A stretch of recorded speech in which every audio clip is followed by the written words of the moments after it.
Welcome everyone, मैं अविनाश आप सभी का एक बार फिर से स्वागत करता हूं आपके अपने यूट्यूब चैनल अभी ITI क्लासेस में।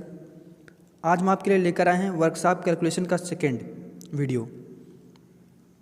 जिस चैप्टर का नाम है सरल मशीन एवं उत्तोलक, जो कि मोस्ट इम्पॉर्टेंट चैप्टर माना जाता है।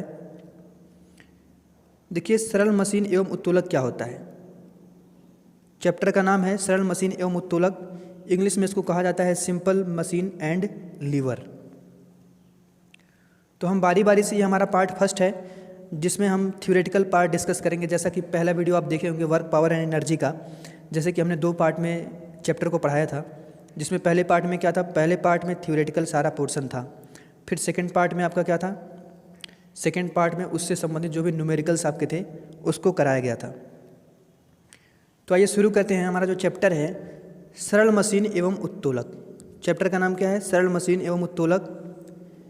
देखिए, इसमें जो हम पढ़ेंगे, इसमें हम पढ़ेंगे साधारण मशीन के बारे में पढ़ेंगे, मशीन से जुड़ी कुछ परिभाषाएं पढ़ेंगे।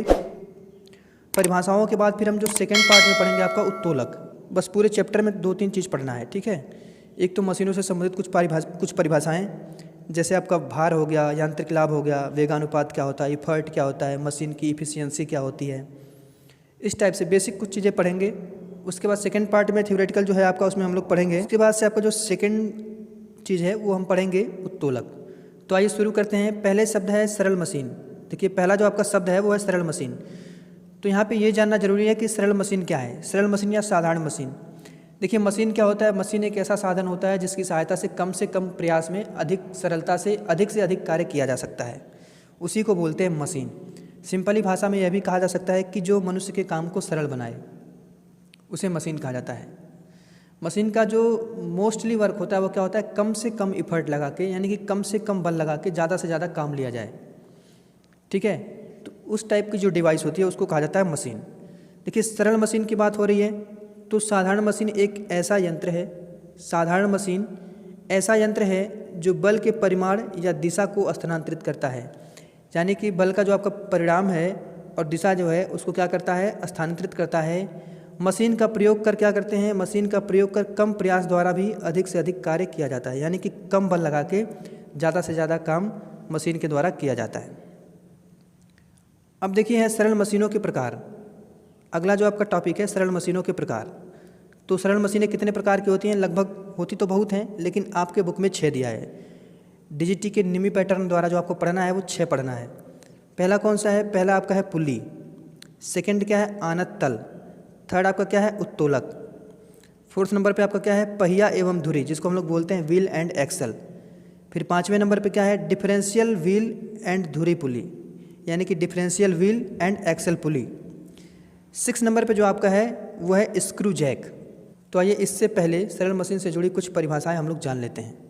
से जुड़ी कुछ परिभाषाएं, मशीन से जुड़ी कुछ परिभाषाओं में जो आपका पहला है वो है प्रयास, जिसको हम लोग बोलते हैं इफर्ट। इफर्ट क्या होता है, मशीन पर कार्य करने के लिए लगाए गए बल को प्रयास कहते हैं। यानी कि मशीन पे काम करने के लिए जो भी आप फोर्स लगाएंगे या जो भी आप बल लगाते हैं उसे कहते हैं प्रयास। इसे किससे प्रदर्शित किया जाता है, इसे P से प्रदर्शित किया जाता है। सेकेंड नंबर पर जो आपका है वो है भार। तो भार क्या होता है, मशीन द्वारा जैसे आप बल लगाएंगे तो बल लगाने के बाद जो लोड उठेगा या जो भार उससे उठाया जाएगा तो वो क्या होता है, भार कहलाता है। मशीन द्वारा नियंत्रित किया गया, मशीन द्वारा नियंत्रित किया गया या उठाया गया बल आपका क्या कहलाता है, भार। इसे किससे प्रदर्शित करते हैं। नेक्स्ट परिभाषा आपकी है यांत्रिक लाभ, जिसको हम लोग बोलते हैं इंग्लिश में मैकेनिकल एडवांटेज। ये मोस्ट इंपॉर्टेंट होता है किसी भी मशीन के लिए।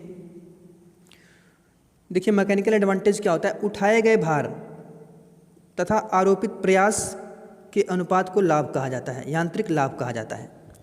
यानी कि जो आपका वेट, जैसे आप कोई बॉडी है, मान लीजिए कोई बॉडी है, ठीक है, मान लीजिए कोई हाइड्रोलिक प्रेस है, ठीक है, सपोज दैट ये कोई प्रेस है, आप यहाँ से फोर्स लगा रहे हो किसी चीज़ पे और यहाँ से आपका W जो वेट है वो क्या हो रहा है, उठ रहा है ऊपर। तो यहाँ से आप जितना फोर्स लगाएंगे और ये जो वेट है इसका जो रेशियो होगा, यानी कि वेट जैसा कि यहाँ पे दे रखा है वेट और फोर्स, यानी फोर्स मतलब इफर्ट, जिसको हम लोग P बोलते हैं, ठीक है। भाई जो आप फोर्स लगाएंगे उसी को तो पी बोलते हैं, इफर्ट। तो जो आप इफर्ट लगाएंगे जो आपका वेट में देखने को मिलेगा, तो वेट क्या हो जाएगा आपका, वेट अपॉन इफर्ट कहलाता है आपका मैकेनिकल एडवांटेज। कहने का मतलब ये है कि उठाए गए भार तथा आरोपित प्रयास के अनुपात को यांत्रिक लाभ कहा जाता है। यांत्रिक लाभ दो संख्याओं का अनुपात है। देखिए जब भी भार उठाएंगे तो आपको भार कोई संख्या में होगी, ठीक है, प्रयास भी आपको कुछ संख्या में होगा, तो क्या होगा, ये दोनों कट जाते हैं। इसीलिए क्या होती है, इसकी कोई इकाई नहीं होती, इसका कोई यूनिट नहीं होता और इसका मान सदैव कितना होता है, याद रखिएगा, इसका मान सदैव 1 से अधिक होता है। नेक्स्ट परिभाषा आपकी है वेगानुपात। हमने क्या क्या पढ़ा, हमने भार पढ़ लिया, प्रयास पढ़ लिया, यांत्रिक लाभ पढ़ लिया, अब हम पढ़ रहे हैं वेगानुपात। देखिए प्रयास क्या था, मशीन पर कार्य करने के लिए जो बल लगाए उसको प्रयास कहा गया। भार क्या था, मशीन द्वारा नियंत्रित किया गया या उठाया गया बल क्या कहलाता है, आपका भार कहलाता है। यांत्रिक लाभ क्या था, आपका जो उठा हुआ भार है और जो आप प्रयास लगा रहे हैं उसका अनुपात क्या कहलाता है, यांत्रिक लाभ। अब हम पढ़ेंगे वेगानुपात, यानी कि वेलोसिटी रेशियो क्या होता है।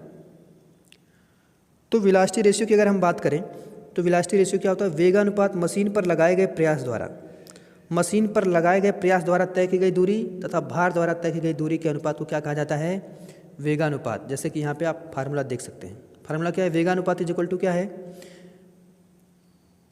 देखिए यहाँ पे व्यास लिखा गया है, प्रयास होगा, ठीक है। तो प्रयास द्वारा तय की गई दूरी बटे भार द्वारा तय की गई दूरी क्या कहलाता है, आपका वेगानुपात कहलाता है, जिसको हम लोग बोलते हैं वेलोसिटी रेशियो। इसको हम लोग क्या लिख सकते हैं शॉर्ट फॉर्म में, V into R is equal to प्रयास द्वारा तय की गई दूरी, तो प्रयास जो हम लगाएंगे वो D और स्मॉल d। भार द्वारा मान लीजिए कोई दूरी तय की गई, इसको हमने D कर दिया, छोटा डिस्टेंस भार द्वारा, और जो प्रयास द्वारा तय की गई दूरी है उसको हमने कैपिटल D से डिनोट कर दिया। तो V into R is equal to क्या हो जाएगा, capital D upon small d। Machine की दक्षता जो कि मोस्ट इंपॉर्टेंट है, इसके पहले भी हमने पढ़ा था, वो था यांत्रिक लाभ और मशीन की दक्षता। देखिए मशीन की दक्षता बहुत ही इंपॉर्टेंट है। किसी मशीन के आउटपुट एवं इनपुट का जो अनुपात होता है, यानी कि किसी भी मशीन का जो इनपुट हम देते हैं और जो आउटपुट निकलता है, तो आउटपुट एवं इनपुट का जो अनुपात होता है वो क्या कहलाता है, मशीन की दक्षता या एफिशिएंसी कहलाता है, ठीक है।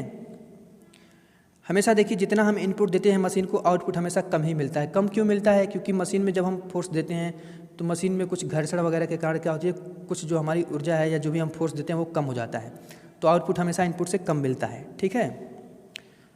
अब रही बात मशीन की दक्षता की, तो मशीन की दक्षता जो है वो हमेशा परसेंटेज में निकाली जाती है। किस में निकाली जाती है, परसेंटेज में। कि आपसे कोई पूछे कि मशीन की दक्षता क्या कहते हैं, सर 100%, 80% मशीन की एक्यूरेसी है, या 70% है, 50% है, 90% है, 95% है, इस टाइप का। तो देखिए मशीन की दक्षता क्या होती है, मशीन के आउटपुट एवं इनपुट का अनुपात, आउटपुट एवं इनपुट का जो अनुपात है वो मशीन की दक्षता कहलाती है। सरल मशीन के लिए यांत्रिक लाभ, देखिए जो सरल मशीन की बात हम करें तो सरल मशीन का जो मैकेनिकल एडवांटेज होता है, यानी कि जो यांत्रिक लाभ होता है, तथा वेगानुपात भी मशीन की दक्षता कहलाती है। क्लियर। देखिए जैसे यहाँ फार्मूला लिखा हुआ है, मशीन की दक्षता क्या होती है, आउटपुट अपान इनपुट। तो अगर हम इसको किससे डिनोट करते हैं, इसको हम लोग ईंटा से डिनोट करते हैं, ठीक है। तो अगर हम लिखें फार्मूला जैसे कि क्या लिखा है, यांत्रिक लाभ, यांत्रिक लाभ को हम लोग क्या लिख सकते हैं, मैकेनिकल एडवांटेज अपान क्या लिखेंगे, वेलोसिटी रेशियो, यानी कि वेग अनुपात। और ये आपका हमेशा परसेंटेज में निकाला जाता है, तो हम क्या करेंगे, मल्टीप्लाई करेंगे आपका 100 का। तो मशीन की दक्षता का एक फार्मूला आपका ये भी होता है, ठीक है, यानी कि यांत्रिक लाभ बटे वेगानुपात गुणे 100।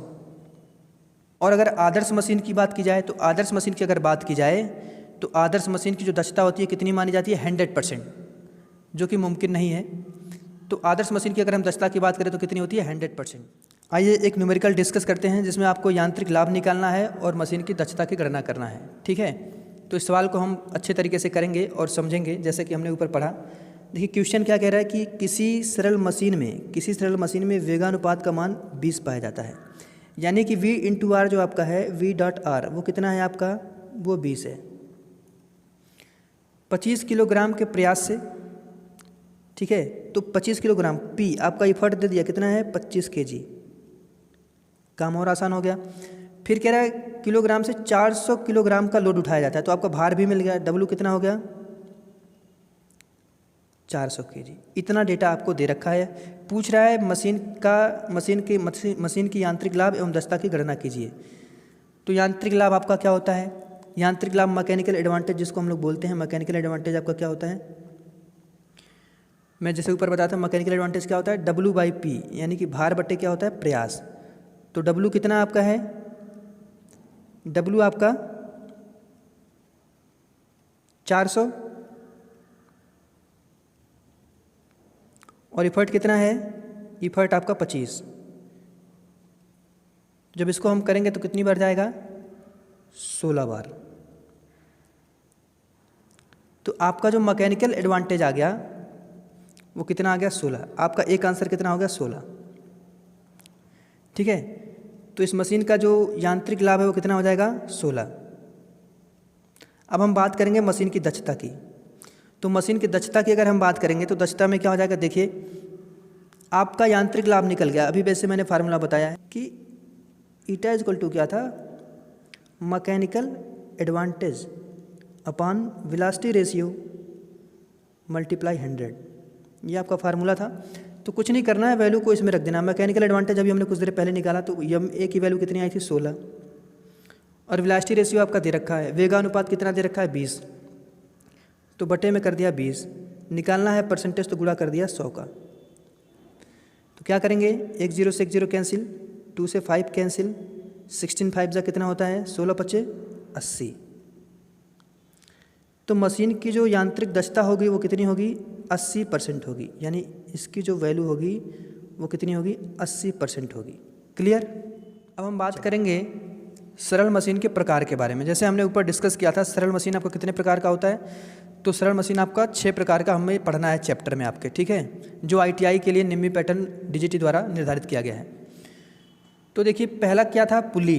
दूसरा क्या है? आनत तल। तीसरा क्या है? उत्तोलक। चौथा क्या है? व्हील एंड एक्सल, जिसको हम लोग बोलते हैं पहिया एवं धुरी। पांचवा क्या है? डिफरेंशियल व्हील एवं धुरी। छठा क्या है? Screw jack. तो जिसमें से हमारा पहला क्या है? पहला है पुल्ली या घिरनी। आप सभी लोग पुल्ली देखे होंगे। देखिए, पुल्ली क्या होती है? पुल्ली एक गोलाकार डिस्क होती है, ठीक है। पुल्ली क्या होती है? एक गोलाकार डिस्क होती है जो लकड़ी या मेटल की बनी होती है। पुल्ली क्या करती हैं? पुल्लियाँ अपने अक्ष पर चारों ओर केंद्र से स्वतंत्रता पूर्वक घूम सकती है। जैसे कि मान लो यहाँ कोई केंद्र है, ठीक है, ऐसे गोलाकार होती हैं, ठीक है, ऐसे। इसके बीच में खांचा होता है। इसके खांचे में क्या किया जाता है? चैन या रस्सी फंसाया जाता है, जिसको आप लोग घिरनी बोलते हैं, ठीक है। ऐसे घिरनी आप लोग देखे होंगे। जैसे कुएं में पानी निकालने वाला जो उपकरण होता है आप लोग देखेंगे, उसमें घिरनी लगी होती है। घिरनी में रस्सी लगा होता है, फिर रस्सी में बाल्टी लगी होती है। तो हम क्या करते हैं? रस्सी को ढीला करते हैं तो बाल्टी कुएं में जाती है, फिर पानी भरते हैं, फिर रस्सी को खींचते हैं। तो घिरनी के माध्यम से क्या होता है? कम बल लगाकर। देखिए, घिरनी का मतलब क्या होता है? घिरनी लगाने का फ़ायदा क्या है? आप डायरेक्ट रस्सी से खींचेंगे बाल्टी में पानी भर के तो ज़्यादा ताकत लगेगा। घिरनी के माध्यम से अगर यही चीज़ करेंगे तो आपका प्रयास क्या हो जाएगा? कम लगेगा। यानी कि कहने का मतलब ये है कि कम से कम बल लगाकर आप ज़्यादा से ज़्यादा काम करेंगे। तो देखिए, पुल्लियाँ घिरनियाँ क्या होती है? पहली बात तो ये गोलाकार डिस्क होती हैं जो लकड़ी या मेटल की बनी होती हैं। पुल्लियाँ अपने अक्ष पे चारों ओर केंद्र स्वतंत्रता पर वो घूम सकती हैं। पुल्लियों को उनके प्रति चारों ओर बने खांचों में रस्सियाँ या चैन डालकर आसानी से घुमाया जाता है। रस्सी या चैन डाल के आसानी से घुमाया जा सकता है। इसकी सहायता से कम प्रयास में अधिक भार उठाया जा सकता है। जैसे कि मैंने आपको कुएं वाला एग्जांपल दिया। जैसे कुएं से पानी खींचना, कारखानों में भारी सामान को उठाना। अगर आप कंपनी में जाएंगे तो कंपनी में देखेंगे वहाँ भार को उठाने के लिए बहुत सारा उपकरण होता है। जैसे आपका क्रेन होता है, फोर्क लिफ्ट होता है, ठीक है। तो उसमें भी क्या लगा? फोर्क लिफ्ट में तो नहीं, लेकिन जो आपका क्रेन होता है उसमें भी आपका घिरनी लगा होता है, ठीक है। तो अब हम बात करेंगे पुल्ली की। तो पुल्लियाँ कितने प्रकार की होती हैं? होता है एक तो आपका फिक्स होता है जिसको हम लोग बोलते हैं स्थिर घिरनी। दूसरा आपका होता है चल घिरनी। तीसरा आपका होता है गुटका तथा टैकल घिरनी। तो हम डिस्कस करेंगे स्थिर घिरनी के बारे में। किसके बारे में डिस्कस करेंगे? स्थिर घिरनी के बारे में। स्थिर घिरनी क्या होता है? स्थिर घिरनी में क्या होता है? स्थिर घिरनी एक स्थिर फ्रेम में लगी होती है जो अपने अक्ष के चारों ओर स्वतंत्रतापूर्वक क्या कर सकती है? घूम सकती है। इसकी परिधि पर बने खांचों में से गुजरने वाली रस्सी पर एक तरफ भार और तथा दूसरी तरफ क्या करते हैं? प्रयास को लगाते हैं। इसमें भार तथा प्रयास द्वारा जो दूरी तय की गई होती है वो रस्सी की लंबाई के बराबर होती है, ठीक है। जैसे मैं फिगर बना रहा हूँ, देखिए फिगर क्या होता है, फिगर कुछ ऐसा, कुछ इस टाइप का, ठीक है। तो यहाँ पे मान लीजिए कोई अरेंजमेंट है ऐसे, अब यहाँ पे ये बड़ी सी घिरनी लगी हुई है, ठीक है, यहाँ पे फिक्सिंग अरेंजमेंट है, ठीक है। अब यहाँ पे घिरनी लगी हुई है, तो यहाँ पे क्या करेंगे, यहाँ पे रस्सी लगा हुआ है, तो रस्सी में हम क्या करेंगे, पी लगाएंगे, यानी प्रयास, इधर से खींचेंगे और इधर जो रस्सी लगी हुई होगी उसमें क्या रहेगा हमारा, इसमें हमारा रहता है वेट, जिसको हम लोग खींचते हैं। आउटपुट इनपुट बराबर होता है, ठीक है, यानी कि W इंटू एल जो होता है किसके बराबर होता है, P इंटू एल के। यल क्या है, यल रस्सी की लंबाई, यानी कि ये इसका फार्मूला है, आप लोग स्थिर गिरने के लिए कंडीशन है, आप लोग याद रखिएगा। देखिए क्या होता है कि जो वेट होता है और इधर जो रस्सी की लंबाई होती है वो एक साइड होता है, दूसरे साइड जो प्रयास लगाते हैं और इधर जो रस्सी की लंबाई होती है वो अलग होती है, ठीक है। तो दोनों क्या होता है, आपस में बराबर होते हैं। इसकी मैकेनिकल एडवांटेज की बात की जाए कि इसका यांत्रिक लाभ कितना होता है, तो इसका मैकेनिकल एडवांटेज कितना होता है, हमेशा एक होता है। कितना होता है, एक। क्लियर। चलिए अब हम बात करेंगे सेकंड चल घिरनी की। देखिए इसमें क्या होती है, पहले में तो हमारा एक पुल्ली था, ठीक है, जिसको हम लोग फिक्स पुली बोलते थे, ठीक है, वो किसी एक्सिस के अबाउट क्या था, फिक्स था। अब जो हम पढ़ रहे हैं वो चल घिरनी। चल घिरनी में क्या होगा, इसमें दो घिरनियाँ होती हैं, एक स्थिर तथा दूसरी चल घिरनी होती है, यानी कि एक फिक्स होती है, दूसरी क्या करती है, मूव करती है। जैसे कि फिगर, ये पूरा बड़ा अरेंजमेंट होता है। देखिए फिर यहाँ पे क्या होगा, यहाँ पे आपकी एक दूसरी पुल्ली होगी, ठीक है, यहाँ पे आपकी एक दूसरी पुल्ली होगी जिसमें कुछ ऐसे लगा रहेगा इक्विपमेंट। फिर यहाँ पे आपका क्या रहेगा, वेट W, और इसका अरेंजमेंट कहाँ से रहेगा, ऐसे। क्लियर। इसमें क्या होता है, एक घिरनी फिक्स होती है, ये वाली घिरनी फिक्स होती है, ये मूव करती है, ठीक है, ये वाली घिरनी आपकी क्या रहेगी, फिक्स रहेगी। कंडीशन क्या होती है, इसमें जो कंडीशन होता है वो W = P के, यानी कि जो भार होता है वो P + P के बराबर होता है। P + P क्यों होता है, क्योंकि आप एक बार यहाँ पे इफर्ट लग रहा है, एक बार यहाँ पे इफर्ट लग रहा है, ठीक है, तो कितना हो जाएगा, W = कितना हो जाएगा, 2P, यानी कि आपका जो भार होगा वो प्रयास का दुगना होगा, ठीक है। इसके मैकेनिकल एडवांटेज की अगर हम बात करें तो इसका मैकेनिकल एडवांटेज कितना होता है, W/P। ये तो आप सभी को पता है, मैकेनिकल एडवांटेज का फार्मूला क्या होता है, W/P। अगर हम वैल्यू रखें, W का मान कितना है, 2P, और यहाँ पे वैल्यू कितनी है, नीचे P, तो P से P कैंसिल हो जाएगा, तो इसका मैकेनिकल एडवांटेज कितना हो जाएगा, 2, ठीक है। स्थिर घिरनी का मैकेनिकल एडवांटेज कितना होता है, 1, और चल घिरनी का मैकेनिकल एडवांटेज कितना होता है, यांत्रिक लाभ 2। अब हम बात करेंगे पुल्ली के तीसरे प्रकार की, जिसको हम लोग बोलते हैं गुटका तथा टैकल। इसमें क्या होता है, इस संयोजन में 2 गुटके होते हैं, प्रत्येक गुटके में 3 घिरनियाँ होती हैं। एक गुटका स्थिर होता है जबकि दूसरा गतिशील होता है।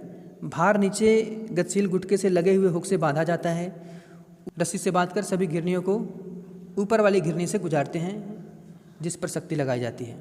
देखिए इसमें क्या होता है, इसमें फिगर आपका थोड़ा इसमें बनाना मुश्किल है, फिर भी प्रयास करते हैं समझने का प्रयास करिएगा। देखिए इसमें क्या होता है, इसमें एक ऐसे स्ट्रिप होती है, ठीक है, एक ऐसे स्ट्रिप होगी, फिर एक इधर ऐसे स्ट्रिप होगी,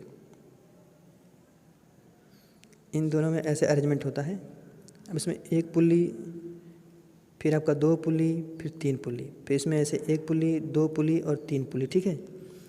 तो यहाँ पे क्या होता है, रस्सी ऐसे आती है, यहाँ पे आपका P लगता है, क्या लगता है, P, और सभी से रस्सियाँ कनेक्टेड होती हैं ऐसे।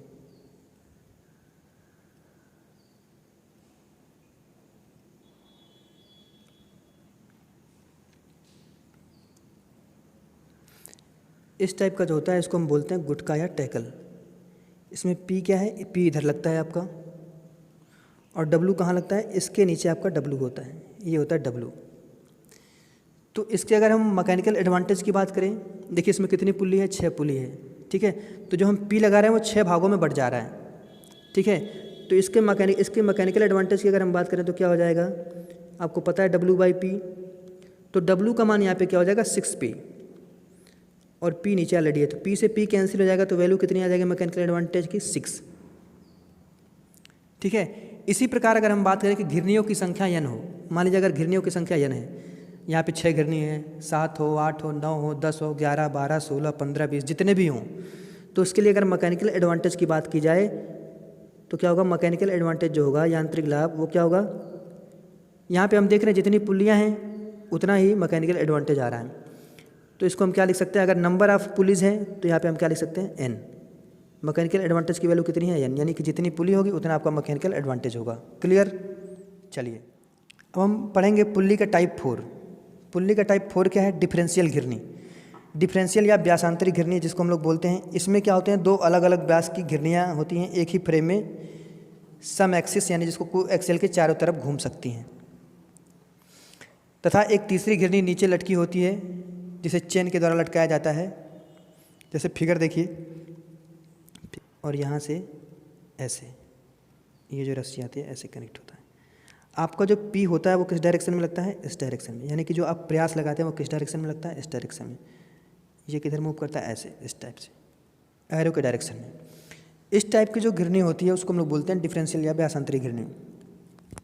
अगर हम इसके वेलोसिटी रेशियो की बात करें, अगर हम इसके मैकेनिकल एडवांटेज की बात करें तो मैकेनिकल एडवांटेज का हो जाएगा W/P, यानी कि जितना आपका वेट उठेगा और जितना P होगा उसके लिए। सेकेंड जो चीज़ है, अगर इसके हम वेलोसिटी रेशियो की बात करें तो इसका वेलोसिटी रेशियो कितना होता है, जिसको हम लोग वेगानुपात बोलते हैं, वो कितना होता है, 2R upon capital R minus small r। R मतलब बड़े पुली का रेडियस, स्मॉल r मतलब छोटे पुली का रेडियस। क्लियर। पढ़ेंगे सरल मशीन का दूसरा। अभी तक क्या था सरल मशीन का, हमने जो अभी तक क्या था, हम लोग जो सरल मशीन का पार्ट पढ़ रहे थे उसमें क्या था, पहला पार्ट था पुली। तो पुली के कितने प्रकार थे, 6। अभी तक हम क्या पढ़ रहे थे, सरल मशीन के प्रकार। तो सरल मशीन का कितना प्रकार था, 6, जिसमें से हमने कौन सा पढ़ा था, पहला क्या था, पुली। पुली के कितने प्रकार हैं, पुली के 4 प्रकार हैं आपके, स्थिर घिरनी, चल घिरनी, गुटका टैकल, डिफरेंशियल घिरनी। ठीक है। अब हम बात करेंगे दूसरे सरल मशीन की, ठीक है, जिसको हम लोग बोलते हैं आनत तल या इंक्लाइंड प्लेन। झुके हुए तल को क्या बोलते हैं, आनत तल। झुका हुआ तल मतलब कुछ ऐसे, इस टाइप का। जैसे मान लीजिए कोई ट्रायंगल है आपका, BCA नाम दे दिया, यहाँ पे कोई आपका जो वेट है वो सरक रहा है, ठीक है, तो इसका भार किधर लगेगा, एकदम नीचे की तरफ, इधर हो जाएगा W cos। भाई ये जो एंगल है थीटा है, तो ये भी एंगल क्या होगा, थीटा होगा, ठीक है। इधर जो फोर्स लगेगा, रिएक्शन फोर्स अपोजिट डायरेक्शन में, इधर जो लगेगा वो आपका P, इधर लगेगा इफर्ट, ठीक है, ऊपर की तरफ। फिर इसके अपोज में जो रिएक्शन लगेगा उसको हम लोग बोलेंगे W sin थीटा। ये होता है आपका आनत तल। आनत तल झुके हुए तल को कहते हैं, यह क्षैतिज तल से किसी भी कोण पे झुका हुआ होता है, यानी कि कोण कोई भी हो सकता है, 30, 35, 45, 60, 55 जो भी हो, ठीक है। हम बात करें अगर इसकी, तो इसका जो मैकेनिकल एडवांटेज होता है, फार्मूला आपका वही है। मैकेनिकल एडवांटेज क्या होता है, W/P। वेलोसिटी रेशियो की बात करें, देखिए इसमें जो P होता है, इसका जो P होता है, इसका जो P होता है वो किसके बराबर होता है, W sin थीटा के बराबर होता है। तो इसके अगर हम वेलोसिटी रेशियो की बात करें तो क्या हो जाएगा, भार बटे प्रयास होता है, आपको पता है। तो W बाई, देखिए P का मान क्या है, W sin थीटा, तो यहाँ हम लिखेंगे W sin थीटा। तो W से W कैंसिल, तो बचेगा क्या, 1/sin थीटा, जिसको हम लोग क्या बोल सकते हैं, कोसेक थीटा। क्लियर। तो आनत तल का जो वेलोसिटी रेशियो होता है वो कितना होता है, कोसेक थीटा, यानी कि जो आपका एंगल ऐसे होता है, जो एंगल ऐसे होता है ना, यहाँ पे जो कोण होगा थीटा। तो अगर आपसे वेगानुपात पूछे आनत तल का, तो हम क्या करेंगे, सीधे कोसेक थीटा का मान निकाल लेंगे, तो आपकी वैल्यू क्या होगी, आपकी वैल्यू पहिया और धुरी, व्हील और एक्सल जिसको बोलते हैं। पहिया और धुरी क्या होता है, एक ही शाफ्ट पर, देखिए पहिया और धुरी एक ही शाफ्ट पर संयोजित दो अलग अलग त्रिज्याओं के बेलन होते हैं। बड़ा बेलन वाला पहिया व्हील कहलाता है तथा छोटा बेलन वाला जो पहिया होता है उसको धुरी बोला जाता है। धुरी पहिए के लिए चारों ओर से लपेटी गई डोरी या डोरी द्वारा प्रयास लगाकर भार को उठाया जाता है।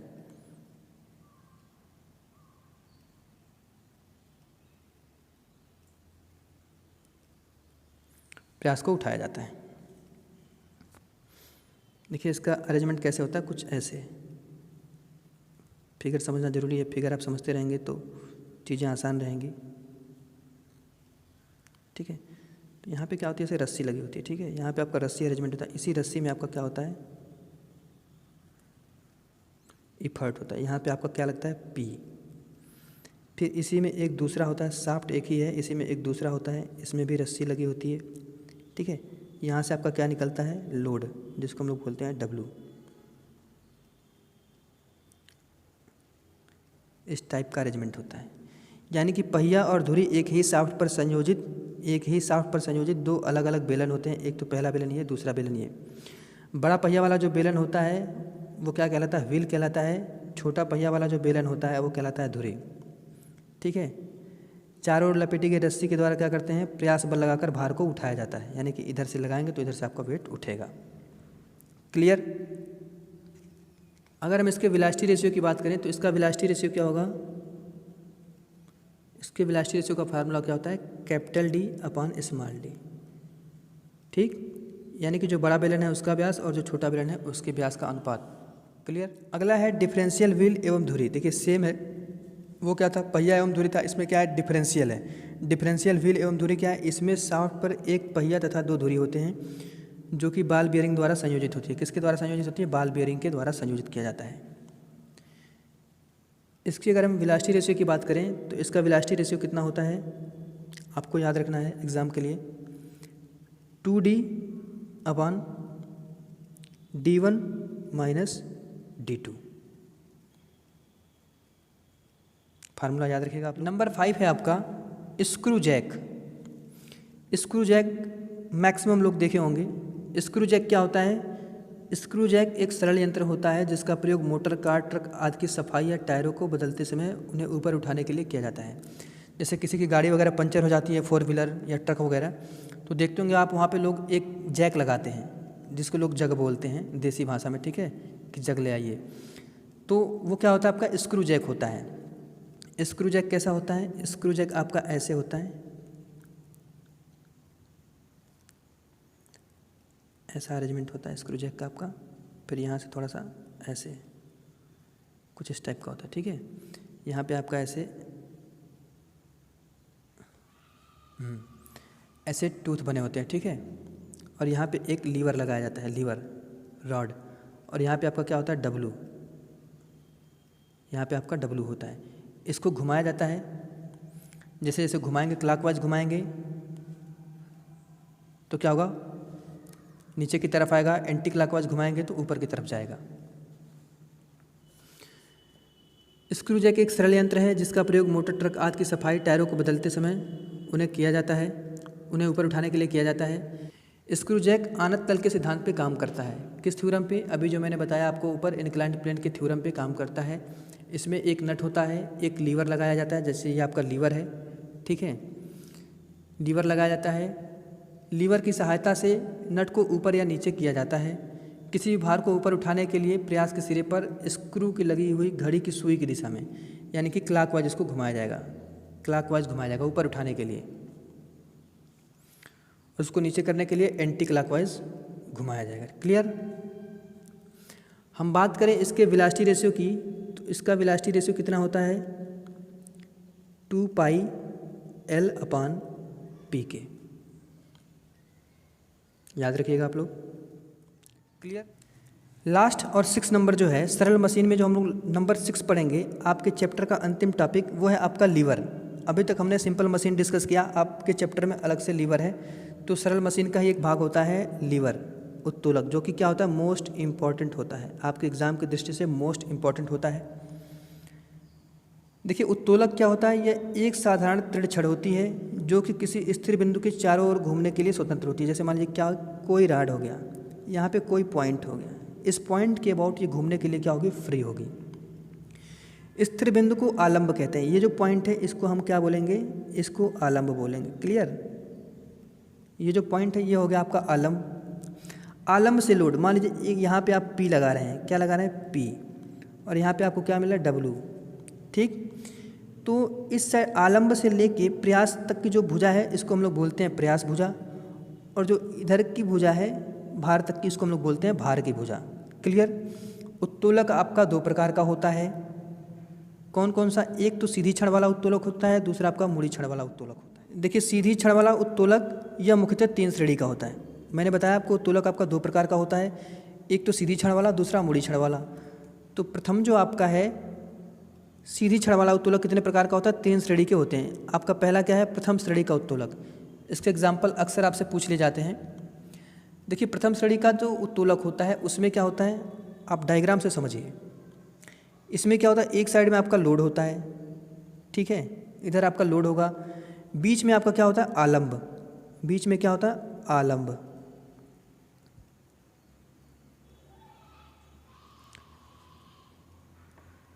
और एक साइड क्या होता है? एक साइड आपका इफर्ट होता है पी। क्लियर? जिस उत्तोलक में आलंब प्रयास तथा भार के बीच में होता है, आपको यहाँ पे याद रखना है 3 श्रेणी का होता है। पहले में क्या होता है? पहले में आपका आलंब बीच में होता है। क्लियर? जब आलंब बीच में हो तो ये जो उत्तोलक होता है वो आपका कौन सा उत्तोलक होता है? प्रथम श्रेणी का उत्तोलक होता है। एग्जाम्पल इसका क्या है? साधारण तुला, हैंडपंप का हत्था, हैंडपंप का हत्था, क्ला हैमर। क्ला हैमर क्या होता है? जिससे आप कील उखाड़ते हैं, ठीक है। कैंची, कई बार कंपटीशन परीक्षा में पूछा भी गया है, कैंची किस श्रेणी की, कैंची जो है आपका किस श्रेणी के उत्तोलक में आता है? तो आपका करेक्ट आंसर क्या हो जाएगा? प्रथम श्रेणी। तृतीय श्रेणी का जो उत्तोलक होता है इसमें क्या होता है? जिस उत्तोलक में लोड आलंब और प्रयास के बीच में होता है, या आपकी कोई उत्तोलक, इसमें क्या होता है? इसमें आपका जो लोड है वो बीच में होगा। लोड बीच, एक साइड आपका क्या होगा? प्रयास होगा और दूसरे साइड क्या होगा? आलंब होगा। क्लियर? तो प्रथम श्रेणी में क्या था? आलंब आपका बीच में था। द्वितीय श्रेणी में क्या है? लोड आपका बीच में है, ठीक है। एग्जाम्पल के तौर पे देखिए, जैसे एक पहिया वाली कूड़ा गाड़ी, सरौता, ठीक है। सरौता आप देखे होंगे, सरौता ऐसे होता है, ठीक है। तो यहाँ बीच में आपका लोड रख के क्या करते हैं? इधर फोर्स लगाते हैं, इधर फोर्स लगाते हैं, तो काम आपका बीच में होता है, ठीक है। पिंच बार, नाव की पतवार, याद रखिएगा, नाव की पतवार, ये भी किस श्रेणी के उत्तोलक में आता है? तो द्वितीय श्रेणी के उत्तोलक में आता है। तृतीय श्रेणी का उत्तोलक क्या है? जिस उत्तोलक में प्रयास, जिस उत्तोलक में प्रयास आपका पी बीच में हो और क्या हो? एक साइड आपका लोड हो और दूसरे साइड क्या हो? आलंब हो। क्लियर? यह आपका तृतीय श्रेणी का उत्तोलक कहा जाता है। एग्जाम्पल के तौर पे जैसे चिमटा, एग्जाम्पल के तौर पे आपका क्या है? चिमटा। चिमटा हो गया, सेफ्टी वाल्व हो गया, लीवर हो गया, मनुष्य के हाथ की कोहनी। मनुष्य के हाथ की कोहनी किसका एग्जाम्पल है? तृतीय श्रेणी के उत्तोलक का एग्जाम्पल है। हल, जो किसान खेत में हल जोतता है वो किसका एग्जाम्पल है? तृतीय श्रेणी के उत्तोलक का एग्जाम्पल है। तो हम यहाँ से याद रखेंगे प्रथम श्रेणी, द्वितीय श्रेणी और तृतीय श्रेणी में क्या अंतर है। देखिए प्रथम श्रेणी में जो आपका है आलंब आपका बीच में रहेगा, द्वितीय श्रेणी में क्या रहेगा? लोड बीच में रहेगा, ठीक है। ऐसे मान लीजिए यहाँ पे आलंब को ए लिख लीजिए, लोड को एल लिख लीजिए और पी को पी रख लीजिए, ALP। ये आपकी शॉर्टकट ट्रिक है तीनों को याद रखने के लिए, ठीक है। तो प्रथम श्रेणी की अगर बात की जाए तो उसमें क्या होता है? आलंब बीच में होता है। द्वितीय श्रेणी की बात की जाए तो उसमें लोड बीच में होता है। तृतीय श्रेणी की बात की जाए तो उसमें पी आपका यानी कि जो इफर्ट है वो बीच में होता है। क्लियर? एग्जाम्पल की बात करें तो एग्जाम्पल क्या है? चिमटा, सेफ्टी वाल्व, लीवर, मनुष्य के हाथ की कोहनी, हल इत्यादि। हमने बात किया था उत्तोलक की। उत्तोलक 2 प्रकार का था, एक तो सीधी छड़ वाली, सीधी छड़ वाली 3 टाइप की थी, हमने तीनों पढ़ लिया। अब है मुड़ी छड़ वाला उत्तोलक। तो मुड़ी छड़ वाला उत्तोलक जो है आपका, इस उत्तोलक की दोनों भुजाओं प्रयास, लोड व लोड भुजाओं के बीच 0 से 180 अंश का वांछित कोण होता है, जैसे बेल, क्रैंक, लीवर। क्लियर? मशीनों में उत्तोलकों का प्रयोग जो होता है संयुक्त रूप से किया जाता है। टाइपराइटर में प्रथम और द्वितीय श्रेणी के उत्तोलकों का संयुक्त रूप से प्रयोग किया जाता है। मुड़ी हुई छड़ वाला उत्तोलक क्या होता है? जैसा उत्तोलक का नाम है उसी अनुरूप इसकी मुड़ी हुई आकृति भी होती है। इसकी आकृति कुछ ऐसे इस टाइप की होती है,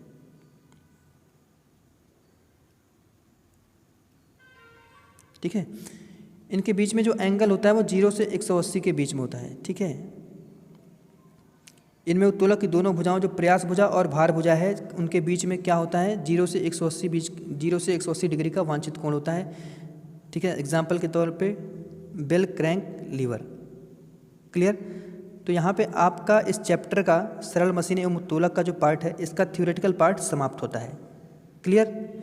अब इसके बाद पार्ट सेकंड लाएंगे जिसमें हम लोग जैसे पढ़े हैं वेलोसिटी रेशियो, मैकेनिकल एडवांटेज, तो इससे जुड़े हम लोग क्या करेंगे, न्यूमेरिकल को सेकंड पार्ट में डिस्कस करेंगे। उम्मीद करता हूँ यह सीरीज आपको पसंद आई होगी। जय हिंद।